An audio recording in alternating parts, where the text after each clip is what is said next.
यति बेला मसँग संवाद गर्नको लागि पुण्य गौतम हुनुहुन्छ। पुण्य सर नमस्ते, यहाँलाई स्वागत छ। थ्याङ्क यू सो मच, धन्यवाद। हर्क साम्पाङले एउटा स्टार लेख्नु भएको छ।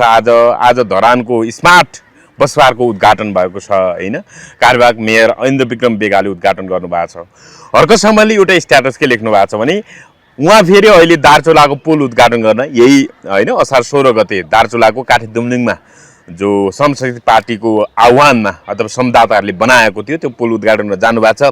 त्यही बेलामा मौका पारेर अहिले कार्यवाहक मेयर धरान उपमहानगरपालिकाका कार्यवाहक मेयर ऐन्द्र विक्रम बेगाले चाहिँ हर्क साम्पाङको योजनामा बनेको धरानको स्मार्ट बस पार्कको उद्घाटन गर्नुभएको छ र उहाँले लेख्नु भएको छ, भाषण ठुलो सुनियो तर त्यो बस पार्क निर्माण सम्पन्न गर्ने मेयर हर्क साम्पाङलाई उद्घाटनमा जानकारीसम्म नगर्ने अहिलेका नगर नेतृत्वको मनमा छ रहेछ।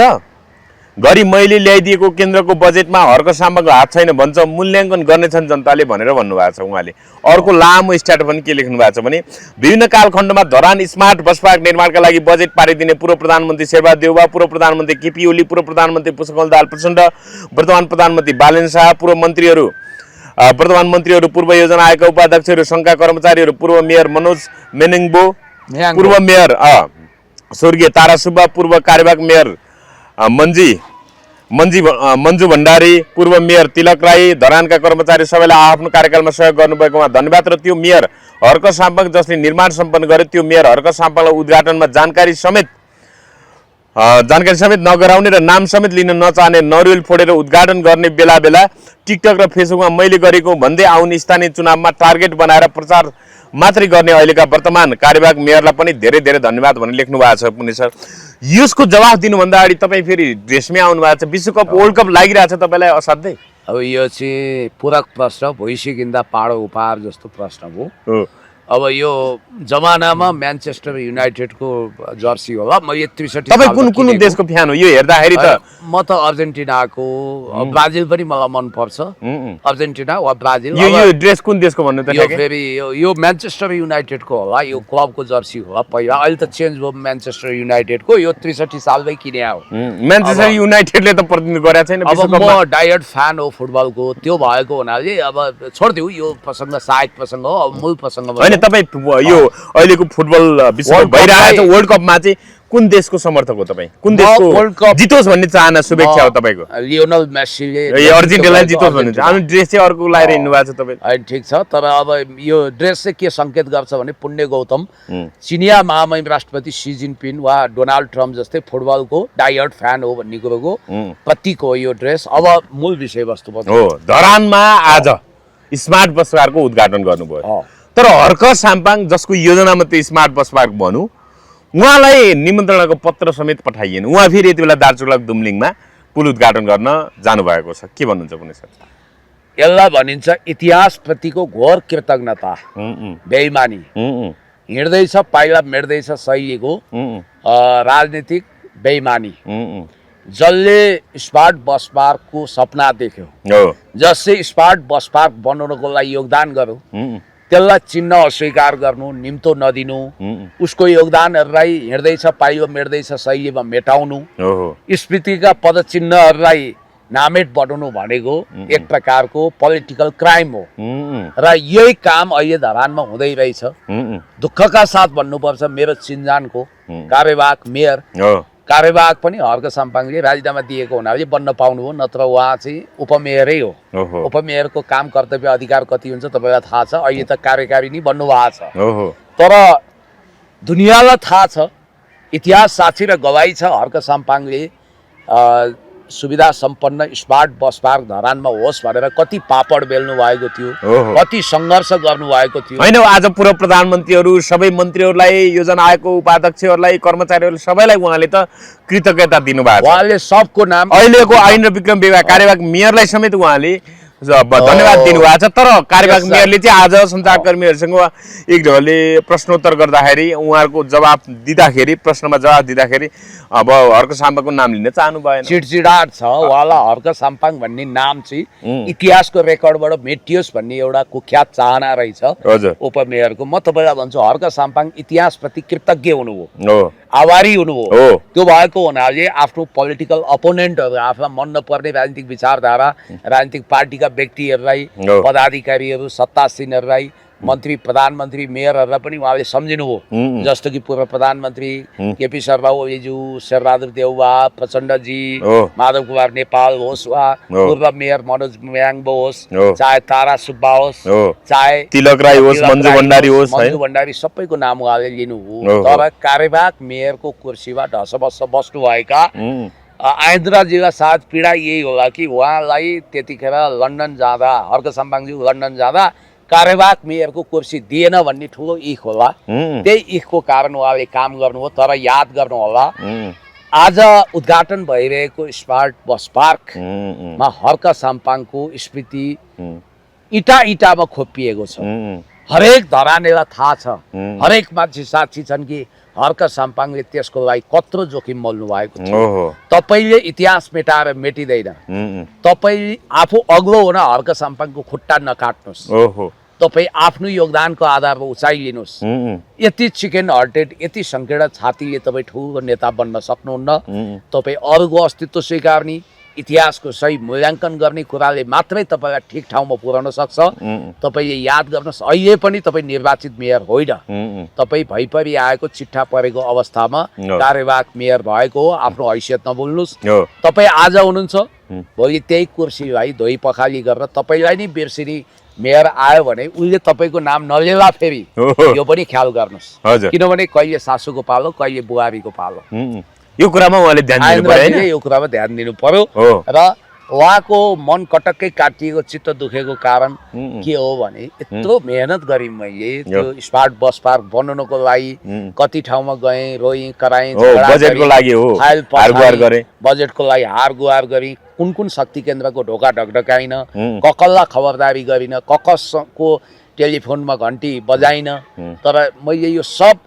अथक मेहनत गर्दा पनि मेरो एक शब्द नाम उच्चारण नगर्ने कृतज्ञ उपमेयर यानि कि कार्यवाहक मेयर यो आज मेरो दिल दुखाए भन्ने लागेको होला कवि हृदयको भावुक हर्क साम्पाङज्यूलाई खैर म उहाँलाई भन्छु याद गर्नु होला कुनै समय इतिहासले कसरी बदला लिन्छ म तपाईँलाई एउटा सानो उदाहरण दिन्छु हुन त असान्दर्भिक ठहरला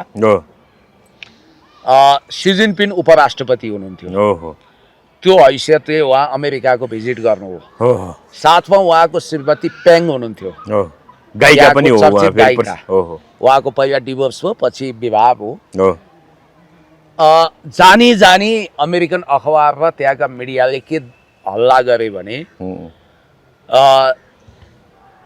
चिनिया प्रसिद्ध गायिका पेङ अमेरिका भ्रमणमा साथमा उनका पति सी भनेर प्रचार गरे तर सी जिनपिङ त्यो महान समुद्र जस्तै धेर गम्भीर व्यक्ति हुनुहुन्थ्यो जसले प्रतिक्रिया दिनु भएन अमेरिकनहरू उहाँलाई उत्तेजित गर्न चाहन्थे प्रवोक गर्न चाहन्थे उहाँले आफ्नो चुप्पी साध्नुभयो मुख खोल्नु भएन समयले यस्तो राम्रो छ बदला लियो पछि तिनै मिडियाहरूले चिनिया राष्ट्रपति सी जिनपिङ अमेरिका भ्रमणमा साथमा उनको गायिका पत्नी पेङ भनेर हेडलाइन लेखे हिजो श्रीमतीबाट चिनिन्थ्यो नियोजित रूपमा चिनाइएको पेङको डिभ्यालुएसन गरेको होइन सी जिनपिङ भ्यालुका मान्छे होइनन् त्यहाँ हामीले महत्त्व दिनुपर्ने राष्ट्रपति हो यिनलाई त हामीले नगर्ने पनि हुन्छ भनेर उनलाई महत्त्वहीन ठहराएर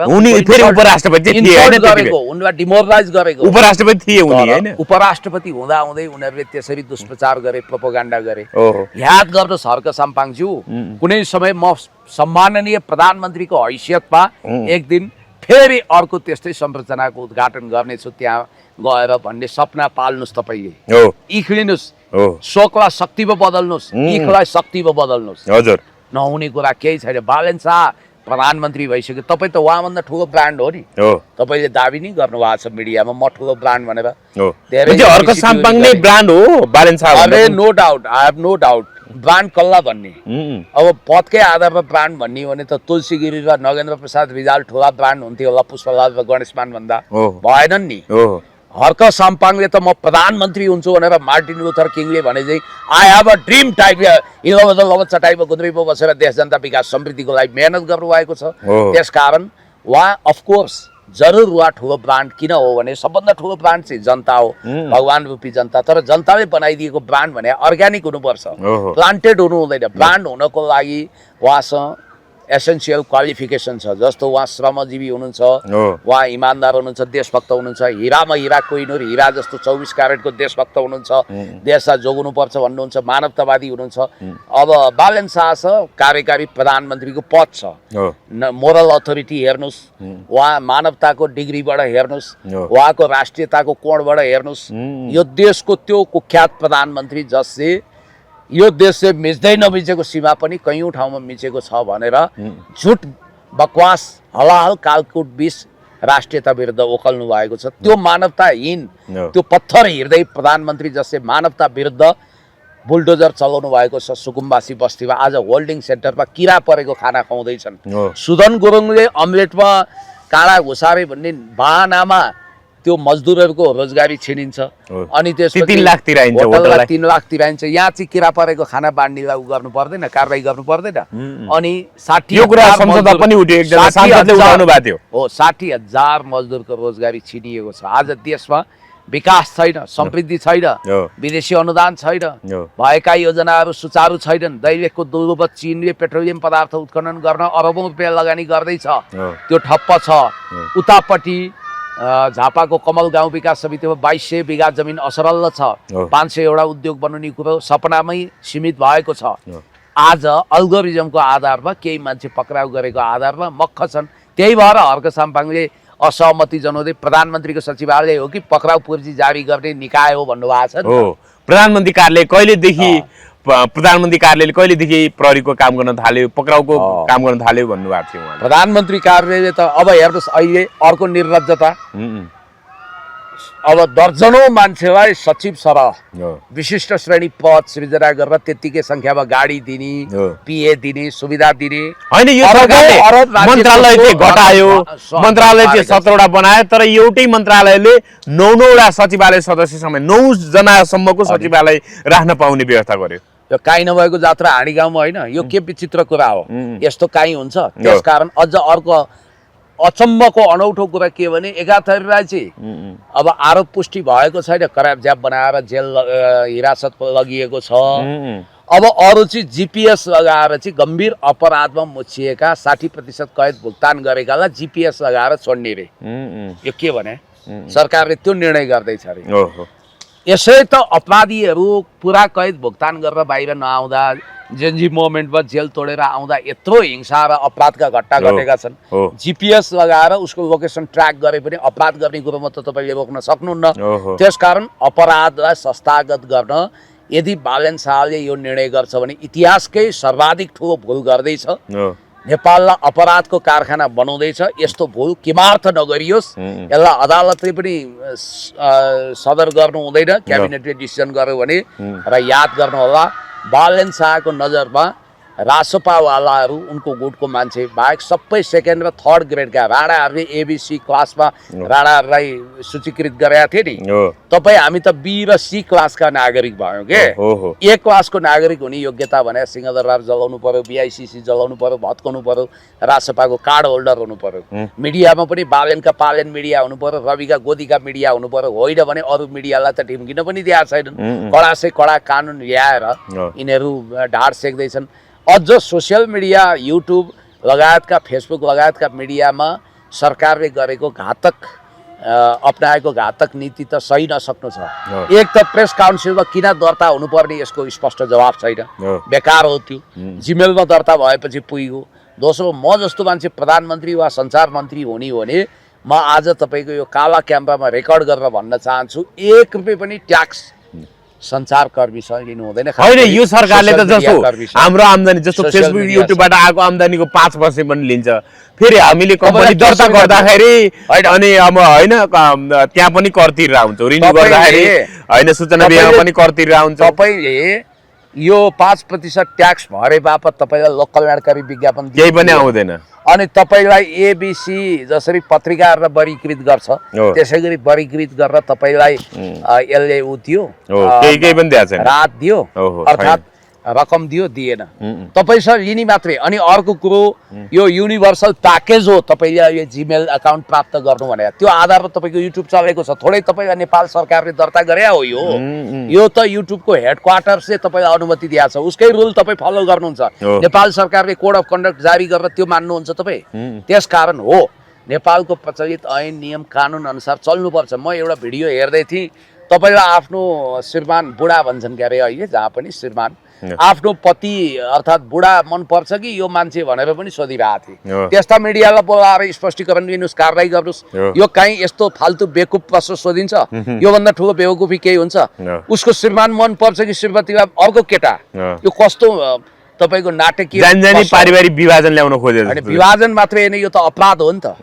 श्रीमान अगाडि हुँदाहुँदै त्यो चाहे जस्तोसुकै होस्, त्यो चारपाउ हात खुट्टा टेकेर उभिया होस् कि त्यो दृष्टिविहीन होस् कि त्यो बोल्न नसक्ने होस् कि त्यो तुलीगाडे होस् कि जस्तोसुकै होस्, त्यो त श्रीमान हो नि। त्यसमा अरू केटासँग तुलना गरेर यो राम्रो कि त्यो राम्रो भन्न पाइन्छ? पाइँदैन, गलत कुरा। हजुर। अब पुण्य सर यहाँनिर अब हर्क साम्पाङलाई पास्टर के भन्थे हर्क साम्पाङलाई होइन, तर आज उहाँ देउती बजै मन्दिर दर्शन गर्न सौभाग्य पाए। सुर्खेतलाई धेरै धेरै माया सम्झना सम्मान र धन्यवाद भन्नुभएको छ। कसरी हेर्नु भएको छ? अब एक कुरो त यो जस्तो काल्पनिक हाइपोथेटिकल कुरो केही होइन। होइन, रमेश प्रसाईले समेत तपाईँको यसो भन्दै स्टार लेखे नि होइन, राजसभाकै सांसद प्रसाईले हर्क साम्पाङको आवाज मात्रै सुनेको छ, उहाँले भेट्या पनि छैन। भेट्या भने मतलब आफूले अनुभव पनि गरेका छैन। हर्क साम्पाङ चर्चमा गए भन्ने सुन्या हो, उहाँले देखाएको छ, भिडियो हेर्नु भएको छ। हुन त उहाँले क्रिकेट पनि हेर्नु भएको छ, फिल्म पनि हेर्नु भएको छ, सबैको समीक्षा होइन, दिव्य दृष्टि छ अरे। मैले अब तपाईँको यथार्थ कुरो गर्नु पर्यो नि। हामी तपाईँको दिव्य दृष्टि भएका दृष्टिविहीनहरू, फरक क्षमताका व्यक्तिलाई सेल्युट गर्छौँ। फरक क्षमताका दृष्टिविहीनहरूले उहाँलाई हामीलाई माग्ने भन्ने भनेर उहाँहरूले बगावत गरिरहनु भएको छ त रमेश प्रसाईसँग। अनि रमेश प्रसाईजीले तपाईँका यसु भनिदिनु भएको छ, भनेको मतलब तपाईँ पास्टर हो, तपाईँ क्रिस्चियन धर्मावलम्बी हो भन्नुभयो। उहाँको यही अभिव्यक्तिमा फेरि कतिपय सोझा क्रिस्चियन धर्मावलम्बीले कुरा नबुझेर उहाँ चर्चमा यसो बोलाउँदा गइदिनु भएछ।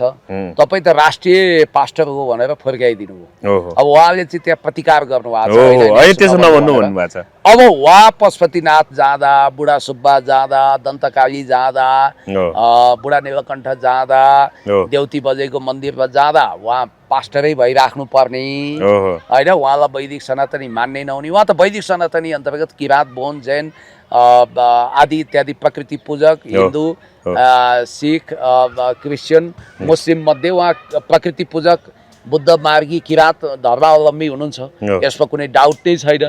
बाँकी पास्टरको भारी किन बोकाइदिनु?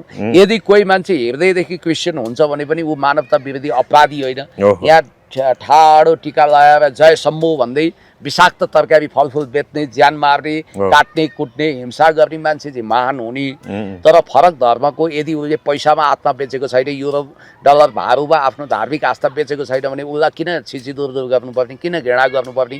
धर्म व्यक्तिको व्यक्तिगत स्वतन्त्रताको कुरो पनि छ, संविधानले त्यो कुरा इन्स्योर गरेको छ। अब हर्क साम्पाङको हकमा मैले देखेको कुरा, उहाँ वैदिक सनातनी अन्तर्गत किराँत धर्मावलम्बी हो, त्यही भएर उहाँले चर्च बनायो त। उहाँ सुम्निमा पारुगाङ बनाउँदै हुनुहुन्छ, बिचरा त्यहाँ बनाउन त थाल्नुभयो। तर यो पास्टरले चन्दाको धन्दा गर्यो, दत्त लिम्बू र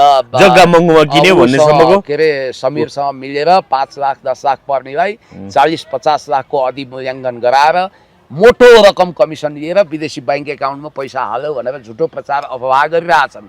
झन् यो आगोमा घिउ थप्न त नाम नलिनुहोस्। एकाथरी मान्छे म नै वरिष्ठ नेता हुँ भन्दै सडक सडकमा डुक्रिरहेका छन् होइन। त्यसमा फेरि रासपा नामक एउटा छुस्कर पार्टीले चाहिँ पम्प हावा भरिरहेछ, तपाईँले देखिरहनु भएको छ। त्यस कारणले गर्दाखेरि हर्क साम्पाङलाई जे गरे पनि सुख दिँदैनन्। किन दिँदैनन् भने उहाँले स्पष्ट रूपमा भन्नुभएको छ, म मिलेनियम च्यालेन्ज कर्पोरेसन भनेको इन्डो पेसिफिक स्टडिजसँग जोडिएको छ, त्यसकारण यसको कट्टर विरोधी हुँ। त्यसकारण डिप स्टेटले मलाई बदनाम गर्न सामदाम दण्डभेद नीति, पेलपाल जेलजाल ठेलठाल सबै नीति अप्नाउँछ, मलाई भौतिक रूपमा पनि असुरक्षा छ भनेर उहाँले स्पष्ट रूपमा मिडियामा भन्नुभएको छ। र तपाईँलाई यो सिलसिलामा म के भन्छु भने, अब हर्क साम्पाङले जसरी म राम भक्त हुँ भनेर हनुमानले छाती चिरेर राम सीताको तस्बिर देखाउनु पर्यो।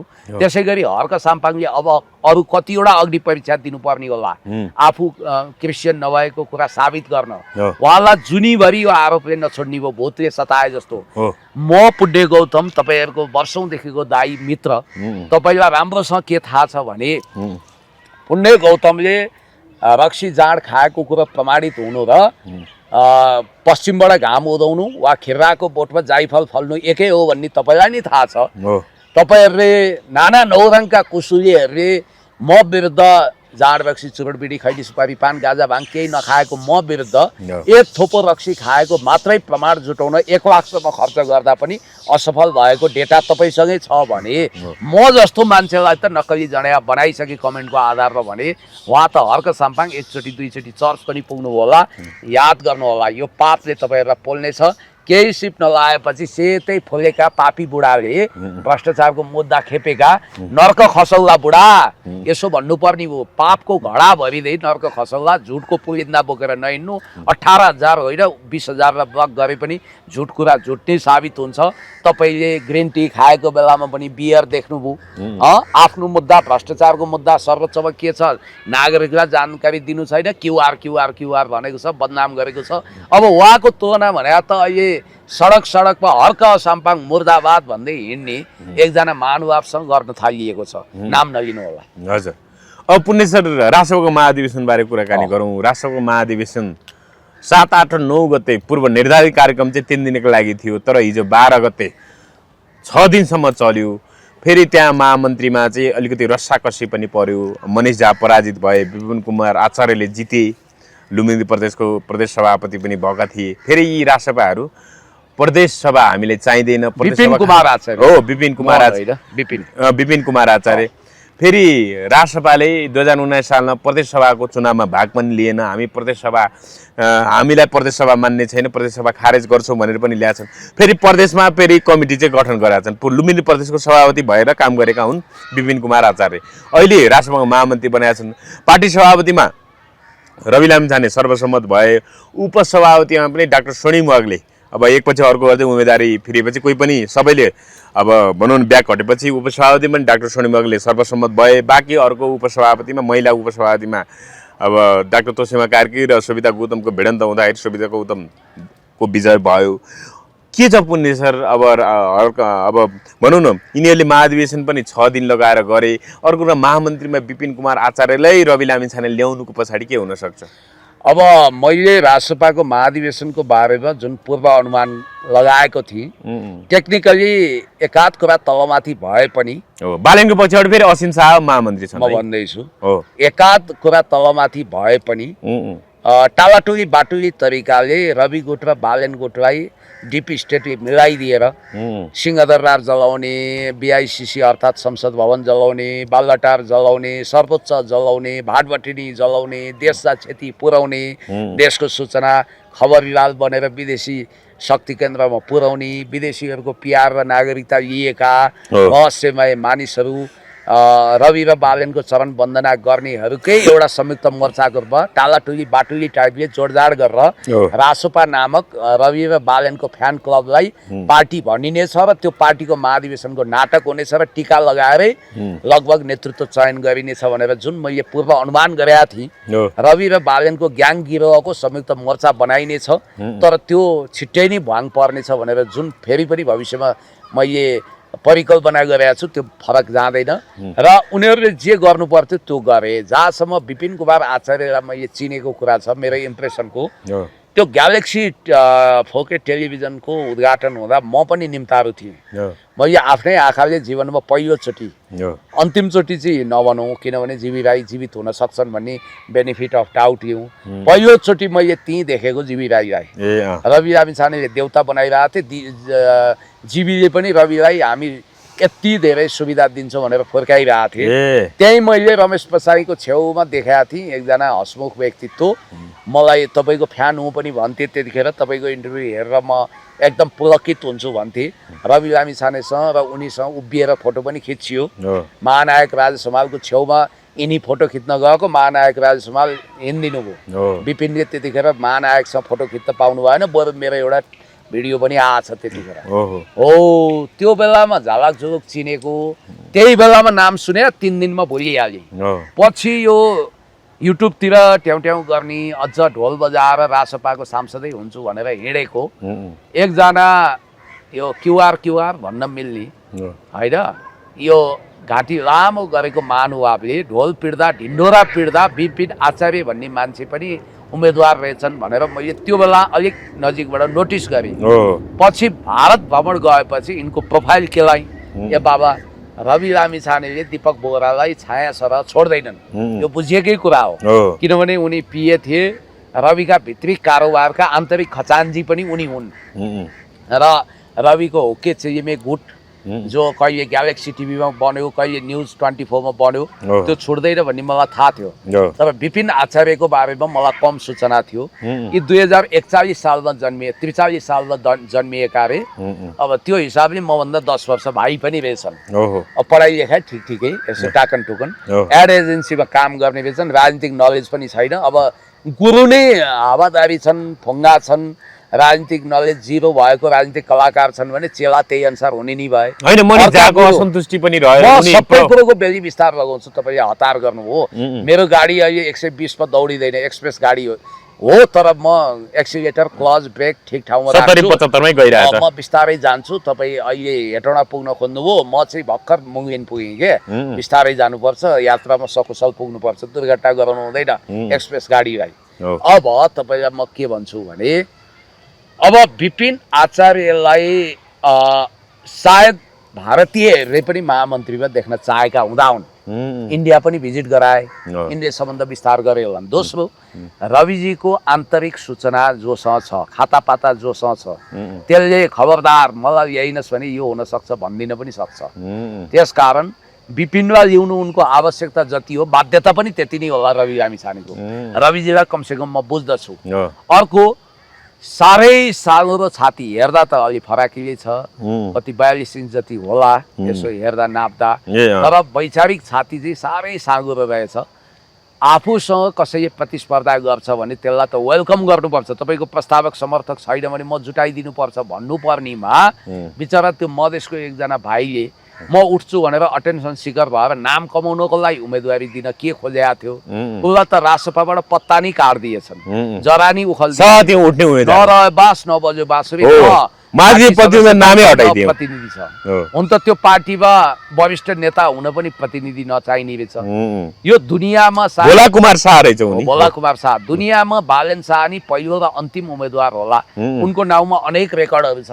राजनीति गरेको छोटो समयमा प्रधानमन्त्री भएको अनेक रेकर्ड छ त्यो मध्ये पनि विश्वकै अब नदोहोरिने वान एन्ड ओन्ली एकदमै चमत्कारिक र दुर्लभ रेकर्ड के छ भने तपाईले सायद काहीँ सुन्नु भएको थिएन सुन्नु पनि हुन्न तपाईलाई हाँसो पनि उठ्छ राजनीति गरेको केही महिनामा मान्छे अध्यक्ष हुन सक्छन् जस्तो रवि भए उपाध्यक्ष हुन सक्छन् महामन्त्री हुन सक्छन् मैले मानी वरिष्ठ हुन त योग्यता क्षमता योगदान अलि लामै हुनु पर्ला नि वरिष्ठ अधिवक्ता हुन वरिष्ठ चिकित्सक हुन त उसले कैयौं वर्षसम्म सेवा गर्नु पर्ला 3 महिना राजनीति गरेको छैन मान्छे त वरिष्ठ नेता भइसकेका छन् बालेन शाह यो योग्यता के हो मलाई थाहा भएन यो बुझाइदिनु पर्यो अर्को कुरो त्यो मधेसको भाइ भोला कुमार शाहले उम्मेदवारी दिँदा त उसले हुन सक्छ एक्लै 1 भोट पनि आउन सक्थ्यो उसको कम्तीमा 1 भोट बढीमा 20 भोट आउँथ्यो होला रविजीको इन्द्रासन हल्लिँदैन थियो तर रविजी डराएर उसको पार्टी सदस्यता किन क्यान्सल गर्नुभयो 12 क्षेत्रमा तिनका सभापति पनि रहेछन् तिहारा छन् हो अनि अर्को गजबको कुरा के छ भने त्यहाँ डिप स्टेटले जल्ला ल्याउन चाह्यो रवि र बालेनले जल्ला चाहे त्यही आउने हो तपाईले भन्नुभयो जस्तो असीम शाह त सहमहामन्त्री भइसके नि हैन महामन्त्री नै हुनी अहिले हैन सहमहामन्त्री भए असीम शाह हैन तपाई राम्रोसँग हेर्नुस् न अहिले उनले म एकचोटी तपाईलाई हेरेरै देखाउँछु है यहाँ को छन् म एकचोटी यहाँ हेरेरै राजसभामा सही लिस्ट पढ्नु होला ओहो यो रातो पार्टीको समाचारै म तपाईलाई अलिकति स्मरण गराउँछु जस्तो राजसभा अहिले पदाधिकारी म भन्दै जान्छु यदि कमी कमजोरी हो भने सच्याउनुस् पदाधिकारी पक्नु न सभापति रवि लामिछाने उपसभापति कोही छैनन् त्यहाँ डिप स्टेटको प्यारो मान्छे स्वर्णिम वाग्ले अनि अर्को महिला उपसभापति पक्नु न मलाई जम्मै थाहा छ अध्यपान्त इन्द्रको अगाडि स्वर्गको बयान नगर्नु कि एकछिन धरे त अर्को उपसभापति मेरो बहिनी सविता गौतम, महामन्त्री अब महामन्त्रीमा तपाईँको विपिन कुमार आचार्य, अब एउटा महामन्त्री मनोनित हुन बाँकी छ, हो अनि त्यसपछि उपसभापति एउटा मनोनित हुन बाँकी छ, हो। सहमहामन्त्री असीम शाह, अनि अर्को सहमहामन्त्री हरि ढकाल, अनि सहमहामन्त्री महिला निशा डागी हो। यिनीहरू आए, त्यो त यो आउने नै थिए। हो मनिषलाई एक त मधेस विभेद भयो, आदिवासी जनजाति दलित महिला सहितको समावेशी रङ्गीन तपाईँको एउटा फुलबारी युक्त समावेशी प्रदीप कुमार राईको गीत जस्तै सयौं थुङ्गा फुलका हामी एउटै राई लिम्बू त कोही परेन नि त त्यहाँ। राई लिम्बू तामाङ गुरुङ मगर आदि इत्यादि आदिवासी जनजाति मधेसी कसैको पनि समावेशी छैन। होइन हर्क साम्बाले के हामीलाई चाहिँ राईवादी पार्टी भन्ने अनि यो रासपा भन्ने पार्टी चाहिँ राई लिम्बू विरोधी पार्टी हो त? कोही पनि जनजाति मिसाउँदैनन् त्यहाँ। राई लिम्बू मात्रै होइन, सबैको चिन्ता गर्नु भएको छ। तामाङ गुरुङ मगर सबैको चिन्ता गर्नु भएको छ। मधेसी दलित आदिवासी जनजाति कसैको पनि समावेश। एउटा मिलन लिम्बू चाहिँ परेर रहेछ नि फेरि। मिलन लिम्बू भने उनीहरूको वफादार, तर एउटा राई छैनन् त्यहाँ केन्द्रीय सदस्यमा। ए बाबा, त्यहाँ मान्छे जस्ता मान्छे छैनन्। अब तपाईँ राई लिम्बूको चिन्ता गर्दै हुनुहुन्छ, पहिला त उनीहरू मान्छे हुने योग्य हुनु पर्यो नि। विभिन्न अपराध र भ्रष्टाचारको नागरिकता त्यागेको ट्र्याक रेकर्ड आउने हिस्ट्री छ। फेरि भनिदिनु होला तामाङमा त आशिका छिन् भनिदिनु होला, होइन? त्यो त भनिरहनुहोस् तपाईँले। तर म तपाईँलाई एउटा स्पष्ट कुरा के भन्छु भने त्यहाँ लिडर होइन, डिलर जस्ता छन्, झिल्के छन्, मोडलिङ गर्ने मान्छे जस्ता छन्, राजनीतिक चेतना सुन्ने जड भरत जस्ता छन्। अब पार्टी जस्तो छैन। आइडियोलोजी नभएपछि त त्यो ग्याङ गिरोह हुन्छ। विचार के हो? सोसियल डेमोक्रेट भन्छन्, नव उदारवादी अर्थनीति अप्नाउँछन्। अब एउटा दस्तावेज लेख्नु पर्यो भने ठसठसी कन्छन्, नसकेर बाबुराम भट्टराईले जिम्मा लगाउँछन्। त्यस्तो पार्टी। अब हरिबहादुर जस्तो संघीयता चाहिन्छ पनि, प्रदेश चाहिँदैन है, चाहिँदैन भन्ने टाइपले संघीयतावादीलाई पनि भ्रम पारेर भोट लिने, संघीयता विरोधीको पनि भोट कुम्याउने नीति ल्याएको छ। प्रदेश कार्यकारी भन्छन् प्रधानमन्त्रीको राष्ट्रपति टुङ्गो छैन। त्यो त एमालेबाट चोरचार गरे हो, होइन? एमाले प्रत्यक्ष निर्वाचित प्रधानमन्त्री भन्यो। मेरै एउटा कुरो चोर दिए यिनीहरूले, कपी एन्ड पेस्ट गरे। मैले के भनेको थिएँ भने तपाईको भन्नाले भिजन पनि छोडिदिए राष्ट्रपाले यो महाधिवेशनमा। रविले त्यो डकुमेन्ट गर्यो, दस्तावेजमा लेख्यो त्यो सबै। के हो तपाईको भिजन जुन राष्ट्रपाले छोड्यो भने? मेरो के थियो भने अब राष्ट्रिय सभाको अध्यक्ष भन्ने कुर्सी खाली गरौँ, त्यसमा छुट्टै निर्वाचन नगरौँ। उपराष्ट्रपतिको अर्थ छैन, काम छैन। राष्ट्रिय सभाको पदेन अध्यक्ष उपराष्ट्रपतिलाई बनाइदिउँ भने त्यही कुरा लगेर चाहिँ समावेश गरेछन्। ल ठिक छ, मेरो एजेन्डा इम्प्लिमेन्ट गर्नुहुन्छ भने धन्यवाद। अब यहाँनिर तपाईँले पदाधिकारीको इलेक्सनको कुरा गरौँ। त्यो त पूर्णतया रविजीले त्यहाँ विपिन आचार्यको ठाउँमा राई भइदियो भने ल्याउँथे के, उनको हिसाब किताब जोसँग मिल्छ त्योसँग ल्याउने हो। फेरि यहाँ जातीयताको कुरो पनि छैन। अलिकति तपाईँ हेक्का राख्नुपर्छ। योभन्दा धेरै मनिष झालाई चाहिँ किन पाखा लगाए यसपालि? मनिष शाह उनको खचान्जी हो, उनको हिसाब किताब उनीलाई थाहा छ। विपिन शाह त एक हिसाब उता एड एजेन्सीको मालिक हो नि त। त्यो भएर विपिनसँग कुनै हुन त मनिष शाह कौन सा दुधले धोएको हो र? अब मधेसमा त्यत्रो टिकट बाँड्दाखेरि चन्दाको धन्दा भएको भन्ने कुरा खुलेआम आएको छ। उनी कुन दूतावासमा एसोसिएटेड छन् भन्ने कुरो पनि बेला बखतमा चर्चा चल्छ। त्यहाँ कोही गतिवाद छैन। त्यसको भिडमा पनि मनिष झा चाहिँ तै विषय देखाउन लायक थिए, अलिकति वक्तव्यबाजी गर्न जान्ने। तर अब स्मार्ट युवा देखिने विपिन हेर्दा मोडल जस्तो छन्, उनलाई टपक्क टिपेर ल्याए। बिचरालाई 15 मिनट पनि राजनीतिक भाषण गर्न आउँदैन। हुन हाम्रा मित्र राजेन्द्र बानियाले पनि उहाँलाई डेन्टिङ पेन्टिङ धेरै गर्नुभएको छ। उहाँसँग पोलिटिकल क्वालिटी छैन। राजेन्द्र बानिया पनि मिडियामा ट्याउट्याउ गर्ने न हो, राजनीतिक ग्राउन्डबाट त नलेज हासिल गरे होइन, बोर्डिङ सञ्चालक हो उनी पनि। त्यस कारणले गर्दाखेरि उनी पनि राजनीतिकमा डिप नलेज लिएको भनेर मैले ठोकुवा गर्न सक्दिनँ। खगेन्द्र ऋषि त मलाई अलिकति विकसित रूप हुन् राजेन्द्र बानिया। त्यही हो। अब म तपाईँलाई के भन्छु भने फेरि राजनीतिक अनुभव चाहिँ ऋषिको बढी छ नि। उनले अहिले गएर स्वर्गमा सोध्नु गिरिजाबाबुलाई मलाई सञ्चार मन्त्री दिएका थिए भनेर भनेका छन् नि, त्यो ट्रोल बनिरहेछ। भिडियो पनि हेर्नु होला ऋषि धमलाको। प्रधानमन्त्री नै अस्वीकार गर्दै 2 चोटि भन्न पनि भ्याइसके। अब भन्न त जे भन्ने नै हुन्थ्यो। मलाई पनि राजा ज्ञानेन्द्रले बोलाएर प्रधानमन्त्री बक्स भएको थियो, मैले पनि नल्याए हो भन्न म पाउँछु। होइन, पदाधिकारीलाई तपाईँ बधाई त दिनुहुन्न? राष्ट्रसभाको पदाधिकारी जो निर्वाचित भएर शुभकामना किन दिनु? सफलतापूर्वक 3 दिनको कार्यक्रम 6 दिनमा भए पनि सफलतापूर्वक सम्पन्न गरे। जुन पार्टी बधाई दिनु न तपाईँले पार्टी सभापतिलाई। मेरो कुरो औपचारिकतामा म जान्न, औपचारिकता निभाउनु पर्ने दायित्वको कुर्सीमा पनि म बधाई दिन पनि चाहनुहुन्न। हर्क तपाईँले बालन शाहको एउटा पोडकास्ट हेर्नु भएको छैन होला। उहाँले सायद त्यो सञ्जय सेगवालसँगको पोडकास्टमा उनको आदर्श चाहिँ हिटलर भनेका छन्। हिटलरलाई आदर्श मान्ने अमेरिकी युथ काउन्सिलको मेम्बर भएकाहरू, नेपालको महान नागरिकता त्यागेकाहरू, नेपाललाई खरानीको डल्लो बनाउन चाहनेहरू कि नेपाल रहँदैन कि उनीहरू रहँदैनन् भन्ने अवस्था आइसकेपछि मलाई नेपाल सगुलो चाहिएको छ। त्यसकारण म राजसभाको महाधिवेशनको असफलताको कामना गर्थेँ। किन कथित सफलता भएछ, त्यो पनि विभाजनको रेखा कोर्दै कथित सफलता हासिल गरौँ र यो पार्टी खरानीबाट घन्टी बजाउँदै उदायो। 2009 मा अमेरिकन फ्रिडम पार्टीको नेपालमा यिनीहरूले शाखा खोलेका हुन्। जर्ज सोरोसले त्यतिखेर डलरको आधारमा क्रिस्चियन मिसनरी अन्तर्गत जन्माएको अमेरिकन फ्रिडम पार्टीको नेपाल शाखा हो यो। यसमा कुनै फरक छैन। राजसभाले फेरि अब एक व्यक्ति एक पदको नीति लिएको भन्ने हिसाबले कुराहरू थियो, तर अहिलेको सविता गौतम जो महिला उपसभापति पनि बनिन्, उनी फेरि कानुन मन्त्री पनि हुन्। के हो बालनजी? के हो त? वरिष्ठ नेता, प्रधानमन्त्री होइन। राजसभाले जे भन्छ त्यो ठिक उल्टो गर्छ, जे भन्दैन त्यो गर्छ। त्यसकारण राजसभा भनेर सुपर ढटुवाहरूको पार्टी हो, राजनीतिक कलाकारहरूको एउटा मञ्च हो। होइन, यो अधिवेशन सफल भएपछि देश र जनतालाई के फाइदा भयो? होइन, सुन्नु न, के हुन्छ अब के हुन्छ? म तपाईँलाई भन्दैछु, विपिन कुमार आचार्यलाई महामन्त्री बनाउनु मेरो लागि आश्चर्यजनक कुरो होइन। दीपक बोहरालाई ल्यायो भने पनि आश्चर्य हुँदैन। अब हर्क साप्पाङलाई बेर्नु निस्किने गरी गाली गलौज गरेर यसुको भक्त भनेर कथित त्याग भिराउने रमेश प्रसाई किन छुटे मलाई अद्भुत आश्चर्य लागिरहेको छ। तपाईँलाई एउटा कुरो म के भन्छु भने, जो व्यक्तिको आदर्श, मूल्य, मान्यता, सिद्धान्त छैन, नितान्त पदको लागि हनुमान जम्प लगाएर पल्ला घरको नरे पल्ला गरेर सरे तरिकाले अलाप बिलाप प्रलाप गरिरहेको छ भने त्यो व्यक्ति निकै नै छिटो पार्टीलाई छिची दूर गर्दै घृणा गर्दै चाँडै जान्छ। कत्रा माइकलालहरूले त पार्टी छोडिसके अहिले, ठुल्ठुला पार्टी भने यी को हुन् र? यी राजनीति गर्ने मान्छे होइनन्।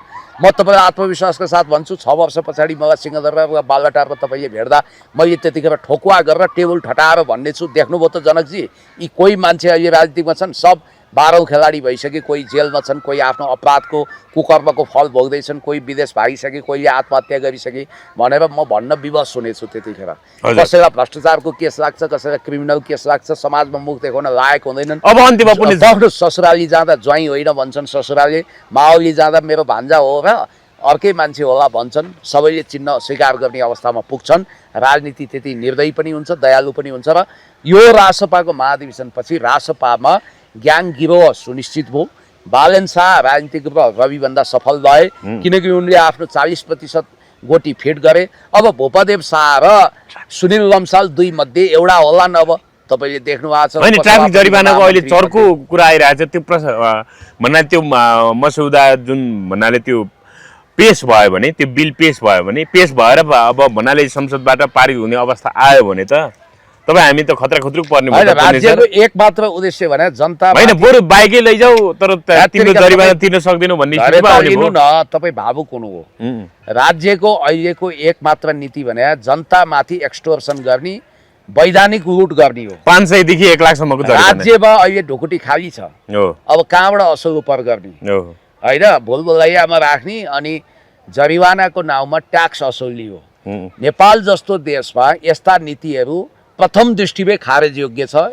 यो यसो तपाईँलाई लाग्ला आलो काचो उत्तेजनामा ल्याएको भनेर होइन। यो भनेको जनतालाई अब धेरैले यो समस्या पर्छ धेरैलाई, अनि हजारौं मान्छेबाट लाखौं रुपियाँ असुल गर्दै गयो भने त राष्ट्रिय ढुकुटी पनि भरिभरा हुन्छ। जसरी हो जनतालाई मारमा पारेर भए पनि पैसा थुपार्ने उद्योग धन्दा गर्नु छैन, कल कारखाना भएका बन्द भइसक्यो, रुग्ण उद्योग सञ्चालन गर्छौं भन्ने पनि गफै भइसक्यो। तर कडा जरिवानाको व्यवस्था गर्दाखेरि, धेरै जरिवाना गर्दाखेरि ट्राफिक नियम पालना गर्नेहरूको संख्या पनि त बढ्ला, त्यसले अनुशासन पनि त कायम गर्ला नि। सकारात्मक पाटो चाहिँ नहर्ने, विरोधका लागि विरोध भने जस्तो होइन। तपाईलाई म भन्छु, अनुशासित मान्छेको लागि कडा नियम पनि चाहिँदैन।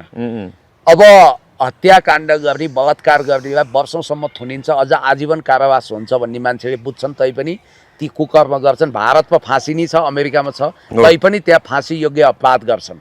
अब smoking is injurious to health लेखिएको चुरोटको बट्टा अहिले त विज्ञापन पनि गर्न पाइँदैन, अनि त्यो चुरोटको बट्टा बाहिरै फोक्सो डढेको क्यान्सर भएको फोटो पनि राखिन्छ। त्यो देख्दैमा चुरोट खानेहरूको संख्या घटेको छैन। त्यो विज्ञापन नआए पनि अथवा त्यो फोटो नआउँदा पनि विज्ञापनमा शिखर चुरोट खाएर वाओ भएको देख्दा पनि मैले चुरोट खाइनँ। अब अन्तिममा एउटा मात्रै सुन्नु, विषय त्यो पुग्नु- भएर भइहाल्यो। आत्मअनुशासन पक्नु न, आत्मअनुशासन ठुलो कुरा हो। हजुर यहाँ लाखौँ जरिवाना भए पनि ट्राफिक नियम उल्लङ्घन गर्ने गरिरहन्छन्, हो नभए पनि अनुशासित मान्छेले अनुशासित ढङ्गले हाँक्छन्। यो जरिवाना घातक छ, गलत छ, यो फिर्ता लिनुपर्छ। पुण्य सर भोलि आइतबार असारको 13 गते 14 गते जननेता मदन भण्डारीको 75औं जन्म जयन्तीको अवसरमा नेपालका प्रमुख कम्युनिस्ट नेताहरू आइतबार एउटै मञ्चमा देखिँदैछन्। प्रमुख अतिथि हुनुहुन्छ विद्यादेवी भण्डारी जो पूर्व राष्ट्रपति हुनुहुन्छ, हजुर। त्यहाँ प्रचण्ड, माधव, ओली, झलनाथ सबै देखिने कुरा आएको छ। यता फेरि एमाले र नेकपा प्रचण्ड नेतृत्वको नेकपा चाहिँ कार्यकर्ता एकता गर्दै पार्टी कतासम्मको कुराहरू पनि आइरहेको छ। के भन्नुहुन्छ, कसरी यो संयोगलाई के भन्नुहुन्छ तपाईँ? यो सबै वाम एक ठाउँ भएर जानुपर्छ, लाइक माइन्डेड विचार मिल्नेहरू एउटा ठाउँमा उभिनुपर्छ। तर यिनीहरूलाई कसले पत्याउने? अब होइन, कसले पत्याउने? जनताले पत्याउँछ नि। पत्याउँछ नि त? टेस्टेड एन्ड फेल्ड भएर नयाँको डाउमा खोलेको देशलाई खरानीमा तब्दिल गर्ने, देश बर्बाद बनाउने, मानवता दुईचोटि राष्ट्रपति, तीनचोटि प्रधानमन्त्री, अनि यिनीहरूले उत्तराधिकारी जन्माइहाल्छ नि। हामी जन्मिसकेका छौँ। ए। नेपाल भावी एमालेको अध्यक्ष तपाईँ हो त्यसो भए? अब असम्भव केही छ? म आफू अमेरिकी राष्ट्रपति हुन्छु भनेको छैन नि, ए होइन। मैले मङ्गल ग्रहमा मानव बस्ती बसाउने एलन मस्कको ठेक्का मैले लिएँ भनेको छैन नि। नेपालमा नेकपा एमालेका अध्यक्ष पुण्य गौतमले बताउनु भएको छ भन्ने हिसाबले हामीले कुनै दिन समाचार पढ्न पाउँछौँ। आहा, कस्तो राम्रो भविष्यवाणी। त्यो हुन सक्छ। त्यो भयो भने म नेकपा एमालेलाई पुरानै शक्तिशाली स्थानमा फर्काउँछु, त्योभन्दा शक्तिशाली बनाउँछु।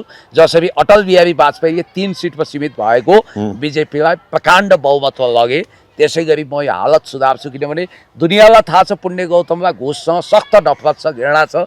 दुनियाँलाई याद छ पुण्य गौतम जहिले पनि देशभक्तिलाई शिरफुल बनाएर हिँड्छ। पुण्य गौतम मात्रै होइन, हर्क साम्पाङ, पुण्य गौतम र विद्यादेवी भण्डारीज्यूको काँधमा पहिलो पुस्ता, दोस्रो, तेस्रो पुस्ताहरूको काँधमा देश अब आउँदैछ र हामीले यो देशको पुनर्निर्माण गर्नु छ, भाग्य र भविष्य बनाउनु छ।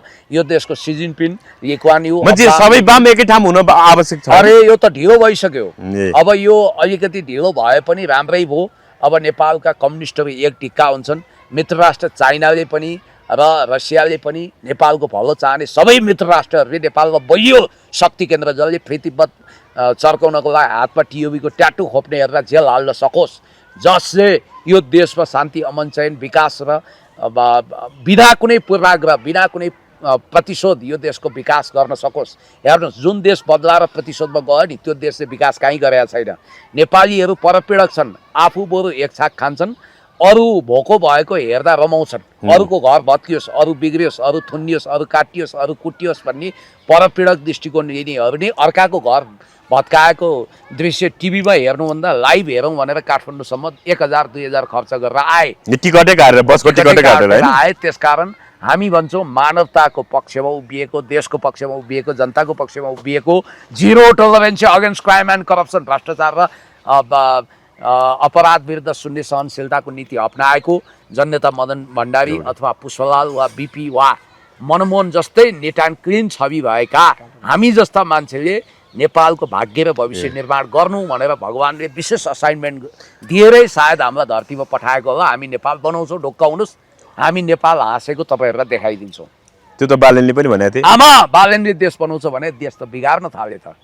बालेनले गर्ने भनेको थुन्नी, अनि त्यसपछि तपाईँको जरिवाना गराउने, ट्याक्सको दायरामा नेपालीलाई खुम्चाउने, नेपालले मिच्दै नमिच्या सीमा पनि मिच्या छ भन्ने र राष्ट्रवासीहरूलाई तबाह गर्ने उनको नीति हो। हस्, धन्यवाद पुण्य सर, समयको लागि। धन्यवाद।